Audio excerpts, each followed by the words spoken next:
Hello everyone, how are you doing? This is MD Tech here for another quick tutorial. In today's tutorial, I'm going to show you guys how to install and set up your HP LaserJet Pro M1216 series printer on your Windows device. So this should hopefully be a pretty straightforward process here, guys. And without further ado, let's go ahead and jump right into it. All you have to do is open up a web browser, and into Google, you want to search for HP LaserJet Pro M1216 support, and you want to search for that. Best result, you come back with an HP support page that says HP LaserJet Pro M1216 NFH multifunction printer. Open that up.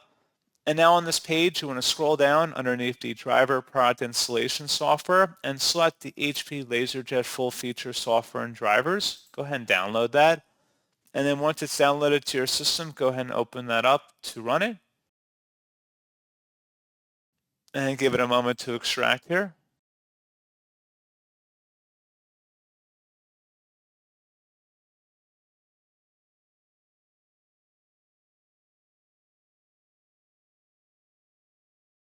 If you receive a user account control prompt, it should be a verified publisher, Hewlett-Packard Company. Select yes, and then select either easy install or advanced install, whatever your preference may be. And then you want to select next. Select the HP LaserJet Pro and then the M1216 series option in here. Select next. And then you can select whether you want to connect via a network wireless connection or via USB, and then select next again. And then just proceed with the on-screen steps here to get this wizard configured. And that's pretty much all you have to do. So as always, thank you guys for watching this brief tutorial. I do hope that I was able to help you out, and I do look forward to catching you all in the next tutorial. Goodbye.